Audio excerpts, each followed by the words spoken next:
स्वागत है आपका। आपके साथ मैं दीपेश बरगले। देश का नंबर 1 चैनल रिपब्लिक भारत देख रहे हैं आप। मेरे साथ मेरी सहयोगी अंजलि भी मौजूद रहने वाली। लेकिन सबसे पहले बड़ी खबर, इंडी गठबंधन की रैली से जुड़ी इस वक्त की बड़ी खबर हम आप तक पहुंचा रखेंगे।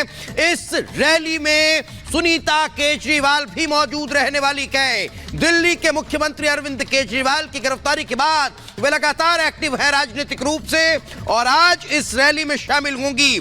तो वहीं सोनिया गांधी भी रैली में मौजूद रहने वाली है। आपको बता दें, रामलीला मैदान में इंडी गठबंधन की एक बड़ी रैली आज आयोजित की गई है और इस रैली में दिल्ली के मुख्यमंत्री अरविंद केजरीवाल की भ्रष्टाचारी में हुई गिरफ्तारी के बाद विरोध इंडी गठबंधन जताता हुआ नजर आने वाला है। तैयारी रैली की पूरी हो चुकी है, लेकिन ये दो बड़े अपडेट इस रैली से जुड़े हुए मिल रहे हैं। पहला, सुनीता केजरीवाल इस रैली में शामिल होंगी, रैली का हिस्सा होंगी। तो वहीं सोनिया गांधी भी रैली में पहुंचने वाली हैं।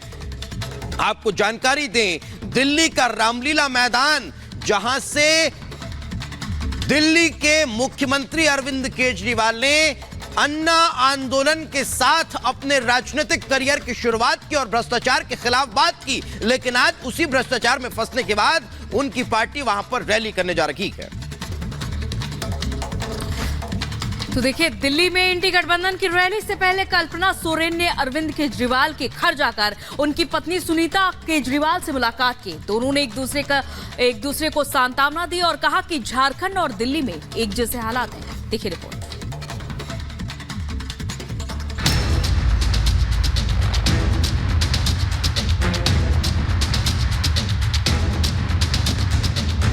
2024 लोकसभा चुनाव से ठीक पहले दिल्ली के मुख्यमंत्री अरविंद केजरीवाल की गिरफ्तारी के बाद सियासत गर्मा गई है। केजरीवाल ईडी की हिरासत में रहते हुए भी सरकार चला रहे हैं।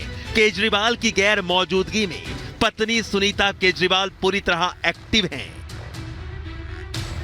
शनिवार को अरविंद केजरीवाल की पत्नी सुनीता केजरीवाल की मुलाकात झारखंड के पूर्व सीएम हेमंत सोरेन की पत्नी कल्पना सोरेन से हुई।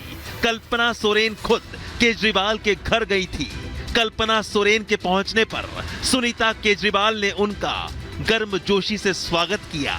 सुनीता केजरीवाल और कल्पना सोरेन की मुलाकात का एक वीडियो भी सामने आया है, जिसमें कल्पना सोरेन और सुनीता केजरीवाल एक दूसरे से गले मिलते नजर आ रही हैं।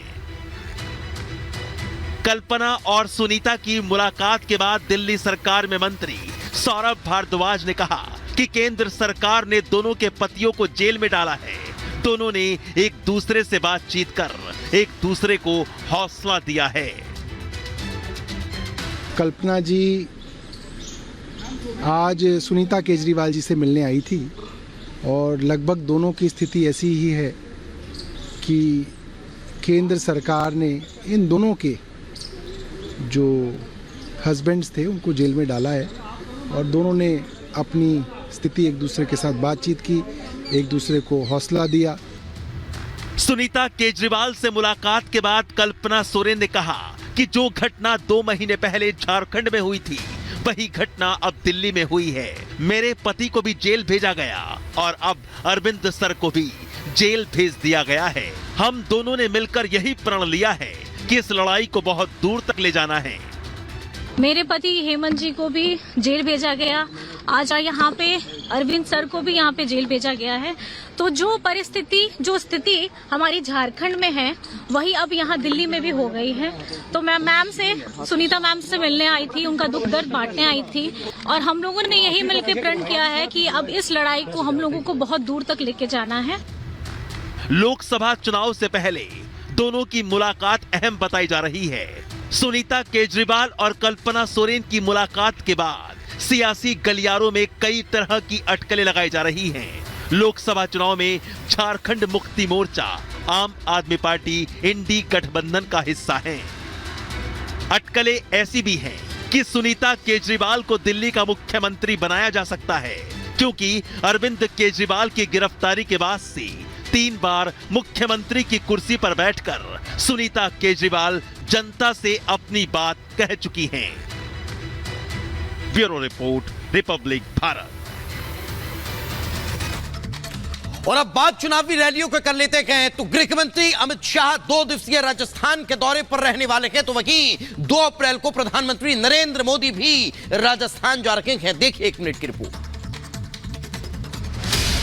लोकसभा चुनाव होने में अब बस चंद दिन बचे हैं, लिहाजा बीजेपी चुनावी समर में कोई कोर कसर नहीं छोड़ना चाहती और इसीलिए अब बड़े चेहरे भी चुनावी रैलियां करते नजर आएंगे।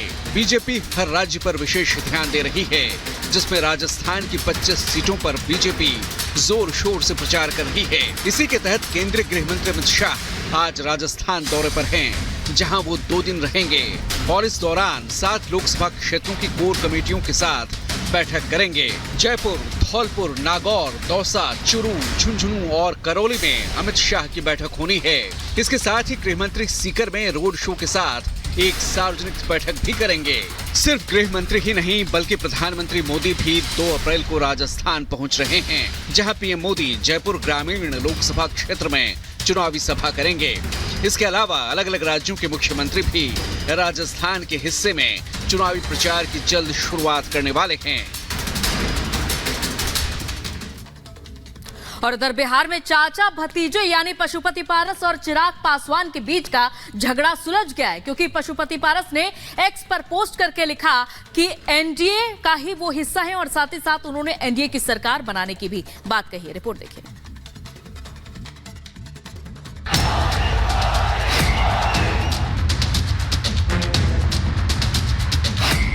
लोकसभा चुनाव में बीजेपी 400 पार के लक्ष्य को पाने के लिए हर समीकरण बैठा रही है। एक तरफ कुछ सांसदों का टिकट काटकर नए चेहरों को मौका दिया जा रहा है, तो दूसरी ओर सहयोगी दलों की नाराजगी दूर कर उन्हें वापस एनडीए का हिस्सा बनाया जा रहा है। हाल ही में एनडीए से अलग हुए पशुपति पारस की नाराजगी को दूर कर लिया गया है। पशुपति पारस ने खुद ट्वीट कर इसकी जानकारी दी। उन्होंने अपने सोशल मीडिया प्लेटफॉर्म एक्स पर लिखा, हमारी पार्टी रालोसपा एनडीए का अभिन्न अंग है। माननीय प्रधानमंत्री आदरणीय श्री नरेंद्र मोदी जी हमारे भी नेता हैं और उनका निर्णय हमारे लिए सर्वोपरि है एवं उनके नेतृत्व में एनडीए पूरे देश में 400 प्लस सीट जीतकर तीसरी बार रिकॉर्ड तोड़ बहुमत से एनडीए की सरकार बनाई। पशुपति पारस ने अपने सोशल मीडिया पर मोदी का परिवार जोड़ लिया है। पशुपति पारस कुछ दिनों पहले ही एनडीए के सीट बंटवारे में एक भी सीट न मिलने से नाराज हो गए थे। ये नाराजगी इतनी बढ़ गई थी कि उन्होंने केंद्रीय मंत्री पद से न सिर्फ इस्तीफे का ऐलान किया, बल्कि उन्होंने अपने आगे का रास्ता एनडीए से जुदा करने की बात भी कही थी, जिसके बाद से उनके इंडी गठबंधन में जाने की अटकलें चल रही थी। पशुपति पारस हाजीपुर से चुनाव लड़ने का दावा कर रहे थे। आइए आपको सुनाते हैं पशुपति पारस ने अपने केंद्रीय मंत्री पद के इस्तीफे के बाद क्या कुछ कहा था। हमारी पार्टी के साथ और व्यक्तिगत रूप से हमारे साथ नाइंसाफी हुई, इसलिए मैं भारत सरकार के कैबिनेट मंत्री से मैं त्याग कर देता हूँ। बिहार में एनडीए की सीट शेयरिंग में पशुपति पारस के भतीजे चिराग पासवान की पार्टी आरएलजेपी को 5 सीटें मिली। अब चिराग ने इन 5 सीटों से अपने उम्मीदवारों का ऐलान कर दिया है। चिराग ने हाजीपुर से खुद चुनाव लड़ने का ऐलान किया है। इसके अलावा जमुई सीट से अपने बहनोई अरुण भारती को टिकट दिया है। आरएलजेपी के प्रदेश अध्यक्ष राजू तिवारी ने चिराग पासवान के आवास पर वैशाली, समस्तीपुर और खगड़िया सीट से प्रत्याशियों का ऐलान कर दिया है। हम लोग के राष्ट्रीय अध्यक्ष जी ने जो आज 5 उम्मीदवारों का चयन किया है, पार्टी हर्षोल्लास में है और पार्टी जो लक्ष्य है 40 का 40 सीट जीतने का काम करेगी और जो मोदी जी का लक्ष्य है 400 का, उसको पूरी तरह पूरा करके तीसरी बार प्रधानमंत्री नरेंद्र भाई मोदी को पुनः प्रधानमंत्री बनाने का काम। आरएलजेपी से वैशाली सीट पर वीणा देवी को टिकट दिया गया है। वीणा देवी ने पार्टी द्वारा फिर से भरोसा जताए जाने पर आरएलजेपी के अध्यक्ष, प्रदेश अध्यक्ष सहित अन्य पदाधिकारियों का आभार जताया है। इस दौरान उन्होंने वैशाली में जीत दर्ज कर जनता की सेवा की बात भी कही। मैं उनके विश्वास पर खरी उतरूंगी। वैशाली की जनता को क्या कहेंगे फिर से? वैशाली के जनता तो हमारे जनता मतदाता मालिक हैं, उनको भी बहुत बहुत धन्यवाद हम पर विश्वास जताने के लिए। मैं वहाँ के स्थानीय हूँ, रहने वाली हूँ। मैं फिर से चुनाव जीत के आऊँगी। हमारा सारे सीट 40 के 40 सीट हम लोग बिहार में जीतेंगे। 400 तो पार है ही।